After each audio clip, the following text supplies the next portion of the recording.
ये बात उस समय की है जब श्री कृष्ण बालक के रूप में थे। श्री कृष्ण का मनमोहक चेहरा देखने के लिए दूर दूर से लोग दर्शन के लिए आते थे। मैया यशोदा हमेशा नन्हे बालक कान्हा की नजर उतारती रहती थी।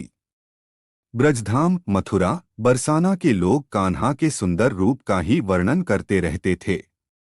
ब्रजधाम में एक सुखिया नाम की मालिन आती थी। वह फल, फूल और सब्जी बेचकर अपना गुजारा किया करती थी। ब्रजधाम में सुखिया जब भी गोपियों से मिलती तो वो उनसे नंदलाला के बारे में पूछा करती थीं।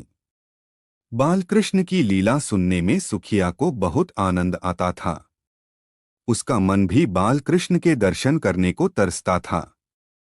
सुखिया श्री कृष्ण को देखने के लिए घंटों तक नंद बाबा के महल के सामने खड़ी रहती थी, लेकिन उसे श्री कृष्ण के कभी दर्शन नहीं हो पाते थे और शाम होते ही वे निराश होकर वापस अपने घर चली जाती।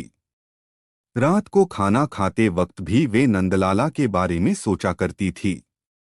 भगवान कृष्ण तो अंतर्यामी हैं, उन्हें तो सब पता चल ही जाता था। जब उन्हें पता चला कि सुखिया उनकी परम भक्त है, तो उन्होंने सुखिया को दर्शन देने का निर्णय लिया। अगले दिन सुखिया ने नंद महल के सामने आवाज दी, फल ले लो फल। सुखिया की आवाज सुनकर श्री कृष्ण दौड़े चले आए। नंदलाल को अपने सामने देखकर सुखिया की खुशी का कोई ठिकाना न रहा। सुखिया ने नन्हे कृष्ण को बहुत से फल दे दिए। नंदलाल उस समय बहुत छोटे थे तो उनके हाथ में फल नहीं आ पाते थे। फिर भी श्री कृष्ण को सुखिया का परम प्रेम बेहद ही पसंद आया। फल की कीमत चुकाने के लिए श्री कृष्ण बार बार महल के अंदर जाते और मुट्ठी भरकर अनाज लाने की कोशिश करते, लेकिन सारा अनाज रास्ते में ही बिखर जाता था। सुखिया को भगवान कृष्ण 2-4 दाने ही दे पाए। सुखिया के मन में इस बात का कोई मलाल न था।